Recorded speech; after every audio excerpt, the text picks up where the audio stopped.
Speaking of robotics, so a company like Disney, obviously this is known for offering entertainment through films and theme parks for kids, families to enjoy, right?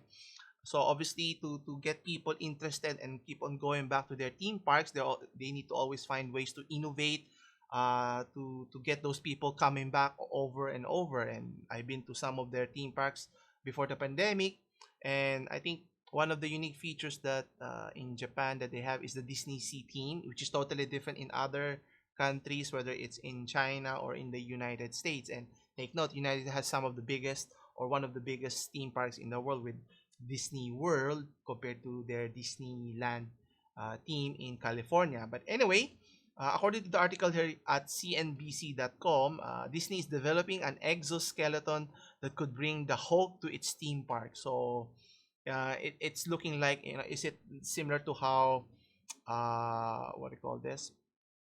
The film by Tom Cruise, I forgot, where he keeps on dying.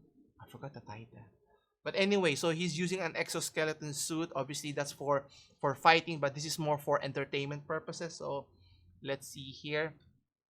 So Disney engineers that they're calling it is looking ways to create a bigger, better attractions for its theme park. Obviously, especially with the pandemic that's happening currently, they're looking ways to generate or attract uh, visitors to visit their park. Anyway, so they're calling it Project Exo or exoskeleton, which is have been in development for the past 2 years. So bringing biggest Disney character to life at its theme park here. So let's see if I can show you. There you go.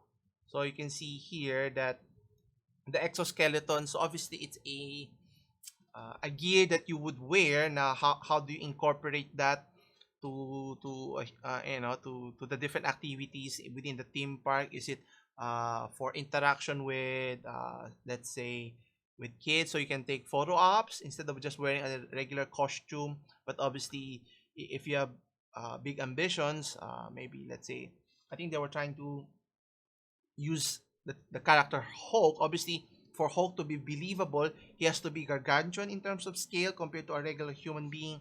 So having this technology is important, or maybe they have a team. I think I don't know. I haven't been to the Avengers team that they have. Maybe they have a showcase where the exoskeleton can be utilized there if there's a show, or maybe there's an effects. I don't know, but maybe there are a lot of possibilities. Obviously, the key here is how do they incorporate those technologies in their theme parks here. And obviously, Disney owns the rights for Star Wars as well as the Marvel Cinematic Universe here.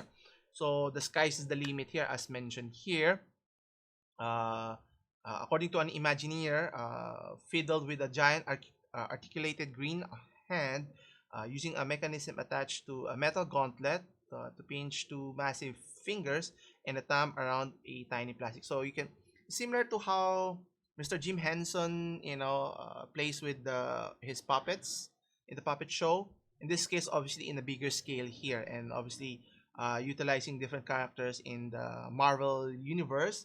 Maybe a big Ant-Man is another. Hulk, as mentioned. You can consider even who else? Yeah, even Thanos, one of the popular, I would say popular, known characters in that universe. So they go on to mention that obviously you can see in the photo that you can walk around with it using stealth. So obviously it's going to be hot if you're in the inside fiddling with it. But the point here is it gives you better immersion. So when you visit the theme park, not only do you see Mickey Mouse, Minnie Mouse, and typical characters, obviously you can leverage other characters as well here. Imagine Spider-Man is slinging from one place to another. It's not just in a costume per se here. So obviously for the R&D team, having a full body exoskeleton system is going to, has a lot of possibilities in terms of what it can, how it can affect the user experience, in the long run here. Anyway, where was it? Can't see. There you go. Okay, and they go on to say, obviously their goal is not just to create just one character, but to design numerous. So obviously, flexibility is what they're looking for here, so that they can obviously maximize the technology that they've invested upon, and hopefully it would be enough to, you can just imagine a big Ant-Man running around in the theme park. So obviously, kids would be excited to see that and run away as well. But the chief engineer Leslie Evans goes on to say that one of the things that is exciting about the project is that characters are a big way that we can uh, bring our lands to life, and having these gigantic characters that guests are going to be able to see from far, far away. Now, obviously, how big they want to create it will be depending on the available technology, and the safety here, obviously, has to be kept in mind. Actually, another one that they mentioned here that they can bring to life is one of their characters from Big Hero 6, Baymax, if you're familiar. So the red blob. So, but the question is, can they replicate the audio? I think it's not just the actions, the movements, but the voice. If they can create a synthesizer of sorts that would mimic the actual actor's voice, or in this case, Baymax voice, I think that would create a better immersion for many visitors there. And obviously, at the end of the day, for a theme park to survive, you always have to keep on innovating. That's why you have theme parks in Universal Studios, especially in Japan. They have one of the best themes, the Harry Potter theme. So a lot of people flock to that location because it's the immersion, not just the rides themselves. Even though it's summer, it's the theme is always it's snowing and so forth. So how do you continue innovating? So obviously you have to spend a ton of money, and hoping that despite the pandemic, people would still continue to visit their theme parks, whether it's Disney or in this case it's Universal Studios, so people can enjoy seeing their favorite characters come to life here. Actually, they go on to mention they have another project. It's called Project Kiwi.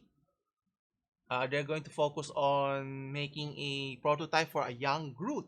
So obviously there's a young Groot, and there's also a an adult Groot. So the possibilities endless depending on the films that they want to showcase later on, or use some of the original characters they've already shown in the films as well. So the possibility is limitless, so to speak. Here, it's not just that they could go to other franchises as well.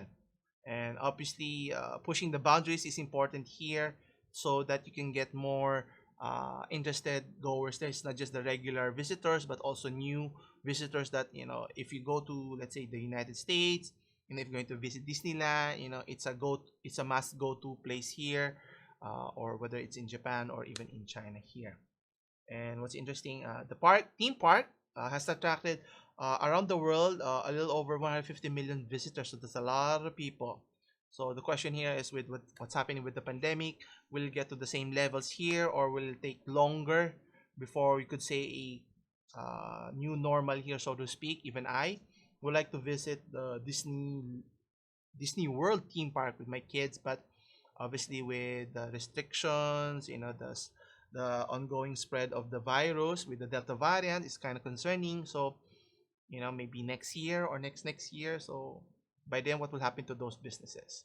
So hopefully things could turn out much quicker than anticipated.